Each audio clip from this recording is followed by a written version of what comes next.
Si, en regardant une émission politique sur France 2, je me surprends à être d'accord avec environ la moitié de ce que dit Éric Zemmour, c'est qu'il y a un sérieux problème. Vous dites des bêtises autant que Laurent. Ah bon?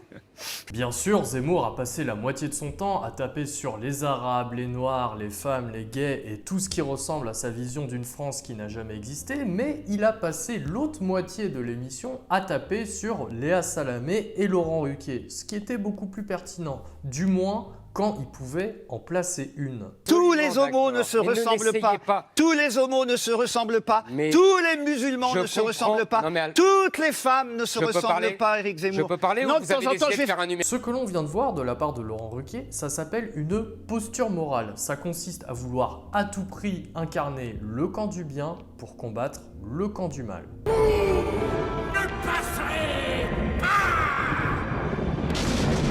Ce que je vais essayer de montrer dans cette vidéo, c'est que cette posture est une imposture. Elle revient à prescrire une opinion plutôt que laisser le public se forger son propre avis. Et surtout, elle est diaboliquement inefficace. Fuyez, pauvre fou! Ce que j'attendais de cette émission, c'est qu'on ait une idée très concrète de ce que Zemmour ferait s'il arrivait au pouvoir, puisque c'est un secret pour plus grand monde. Sa candidature est désormais très probable. Léa Salamé a essayé pendant un temps de traduire les idées de Zemmour en actions concrètes. En fait, tout ce qui m'intéresse ce soir maintenant, Ouais. c'est de savoir comment vous, parce que vos idées, on les connaît, vous le répétez depuis 15 ans, vous n'en avez pas changé, comment vous traduisez vos idées ou ce que vous pensez ou ce que vous dites dans l'action politique, dans le faire, puisque vous dites maintenant, écrire des livres ne suffit pas, il faut faire. Ce qui est dommage, c'est qu'elle dit « on connaît vos idées », alors déjà non. Zemmour, il a à peine eu le temps de dire jusqu'ici que la France va mal, tout est une catastrophe, c'est horrible, blablabla. Bla bla bla. Et puis, tout le monde n'est pas censé connaître les idées de Zemmour par cœur. On est sur une émission de service public, ça s'adresse à tout public. Donc, il faut d'abord rappeler ses idées. Mais ce qui est encore plus dommage, c'est que Léa Salamé finisse sa question de cette manière. Je voudrais savoir, Éric Zemmour, j'imagine comme vous avez répété que les femmes n'incarnent pas le pouvoir, que le pouvoir s'évapore quand une femme le détient, j'imagine qu'en cohérence, il n'y aura pas de femmes dans un gouvernement Zemmour. Alors pour Léa Salamé, l'action politique, c'est de savoir si on va nommer une femme au gouvernement ou pas. C'est vrai que quand on a du mal à régler ses factures, à payer les études de ses enfants, quand on ne parvient pas à obtenir un rendez-vous chez son médecin, on meurt d'envie de savoir si Éric Zemmour va nommer une femme dans son futur gouvernement. Le problème, c'est que même quand Léa Salamé pose une question intéressante, elle le fait d'une manière très problématique. Qu'est-ce que vous faites dans la première année, à partir du moment où vous estimez que l'islam n'est pas compatible avec la République? Est-ce que vous demandez à tous les musulmans français d'abjurer leur foi, comme les protestants pendant les guerres de religion? Est-ce qu'ils doivent dire 3 fois « je ne crois pas en Allah, je ne crois pas en Allah » pour être suffisamment français? Ah, vous vous Est-ce que amusez. vous fermez toutes les mosquées? Est-ce que ceux qui refusent d'abjurer leur foi, vous leur enlevez la nationalité? Éric Zemmour, est-ce que vous allez torturer des moulouds jusqu'à ce qu'ils acceptent de s'appeler chrétiens? Non mais sans déconner, pourquoi se sent-elle obligée de livrer un programme d'extrême droite clé en main à Éric Zemmour? Vous dites que l'islam est incompatible avec la République. Que faites-vous? Point! Pas besoin de dire des horreurs et de donner des mauvaises idées à Éric Zemmour qui n'en a pas besoin et aux téléspectateurs.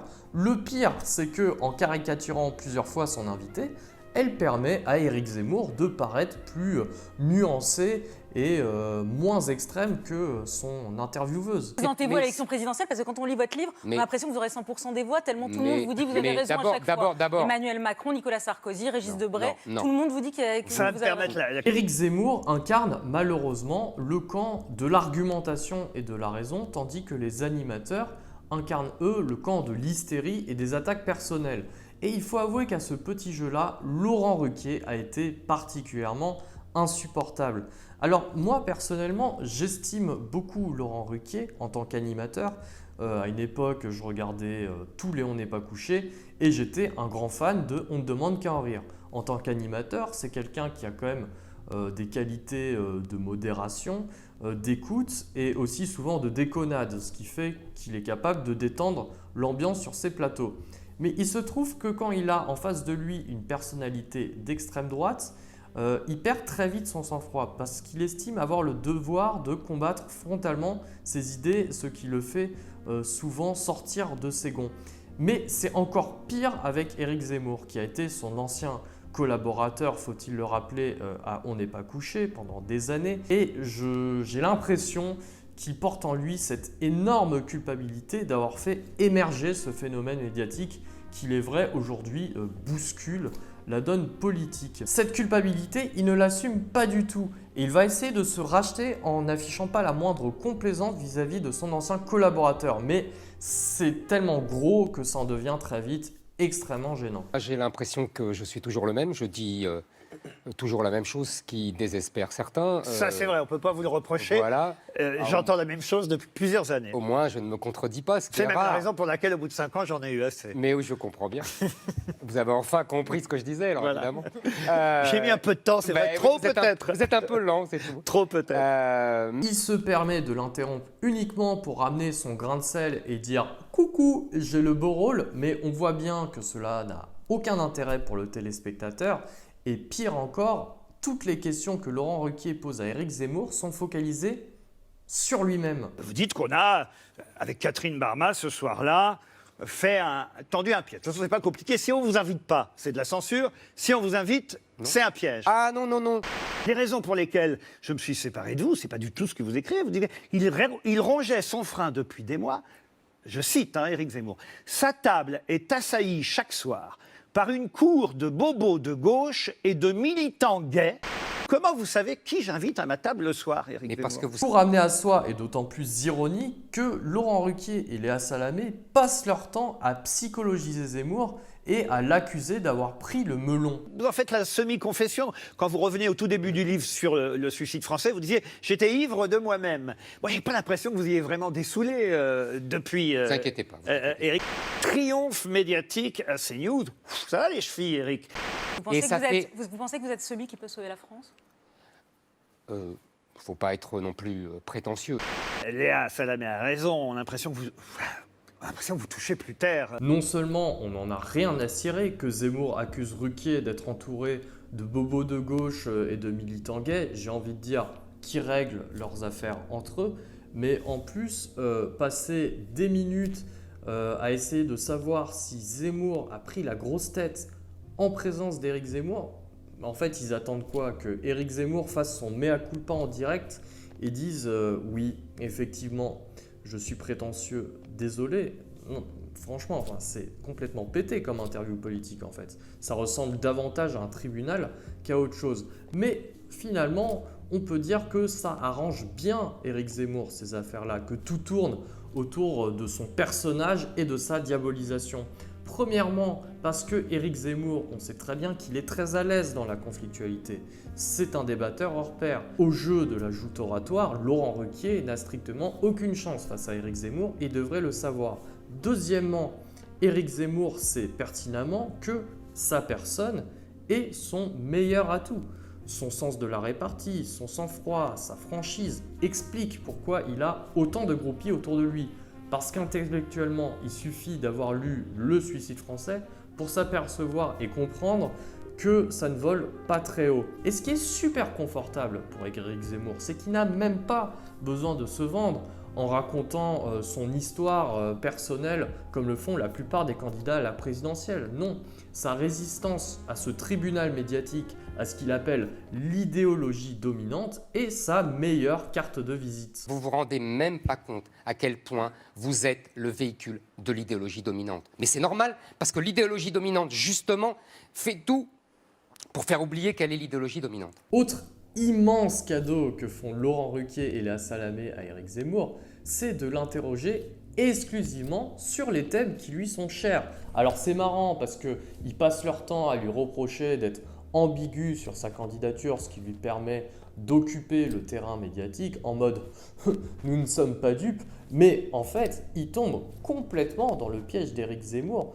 en s'appuyant principalement sur les extraits les plus provocateurs de son livre pour conduire l'interview. Je me répète, mais Éric Zemmour est un très probable candidat à la présidence de la République.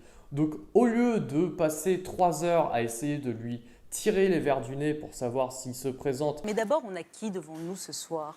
On va pas passer par 4 chemins, on va parler des idées évidemment, je vous rassure, mais Bon, vous en merci. êtes tout. Et du livre. Éric Zemmour, vous n'êtes pas candidat. Pour l'instant, je ne suis pas Mais vous ne y candidat. pouvez pas préparez dire, vous ne pouvez pas dire ce soir, je ne serai pas candidat. Non, je ne le dirai pas ce soir. Donc, Là, ça vous sert à parlez rien. au futur et non pas au conditionnel. Bah, Non, mais ça veut dire que je vous êtes réponds, candidat. je on a réponds compris. à la question.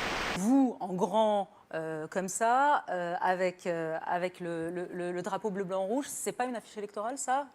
Tout ça nous confirme bien que vous êtes candidat à la présidence de la République. Merci en tout cas d'avoir accepté notre Merci invitation. Éric Zemmour. Peut-être qu'il serait bien de lui poser les questions qu'on aimerait soumettre à un futur président de la France. Au lieu de ça, 5 minutes sur Ruquier et les militants gays, 5 minutes sur les femmes et la politique, 7 minutes sur les Noirs et les Arabes dans le foot, 5 minutes sur la compatibilité de l'islam avec la République, 4 minutes sur peut-on enterrer son enfant à l'étranger et être français? Sans déconner.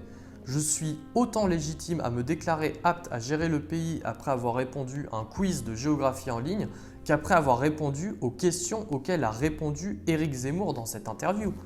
Où est le programme économique? Comment Éric Zemmour compte-t-il gérer la pandémie et l'après-Covid? Quid de l'adaptation au changement climatique et de la nécessaire décarbonation de notre société?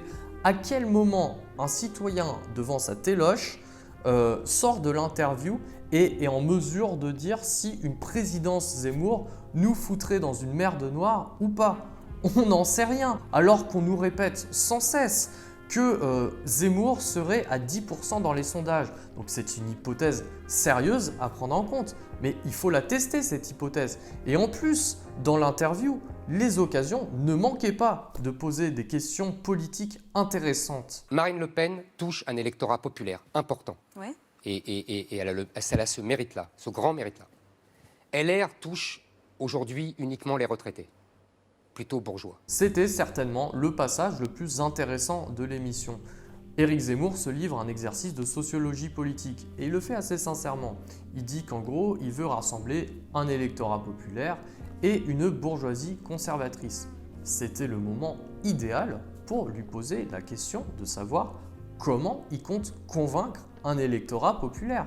Parce que agiter la peur de l'étranger ne suffit pas. Il faut aussi remplir le frigo. Donc la question c'était quel est votre programme social? Au lieu de quoi, Léa Salamé lui dit Soyez pas ambigus, il y a vous. Mais je vais finir.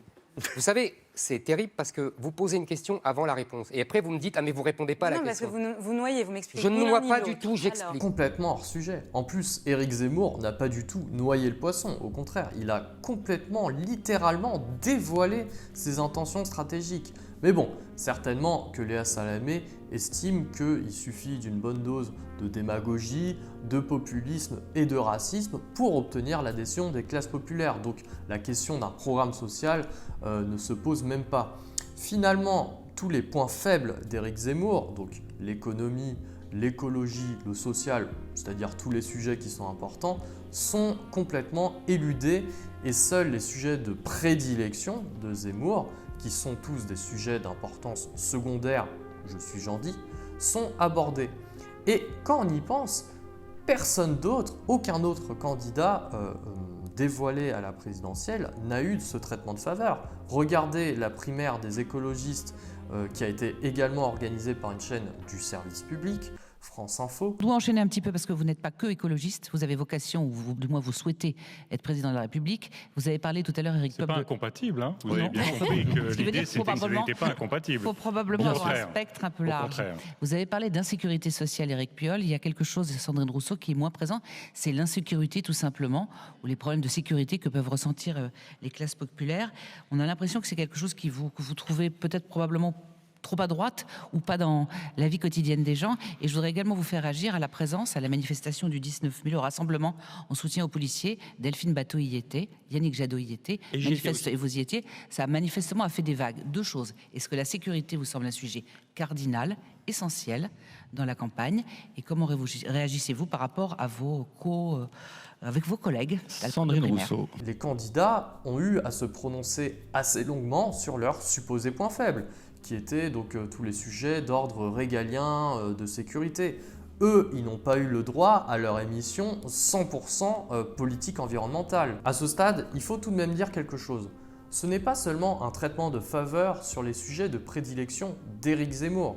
Ce sont également les seuls sujets sur lesquels Léa Salamé et Laurent Ruquier ont quelque chose à dire. Parce que tout ce qui est d'ordre social, environnemental, économique, tous les sujets un peu techniques, c'est également le gros point faible de ces animateurs. Et le manque de compétences politiques et économiques des journalistes en général ouvre la voie au débat identitaire. Imaginons que Zemmour soit amené à parler économie et défendre la thèse que, par exemple, tous les problèmes économiques de la France viendraient du fait qu'on importe trop de main-d'œuvre étrangère bon marché.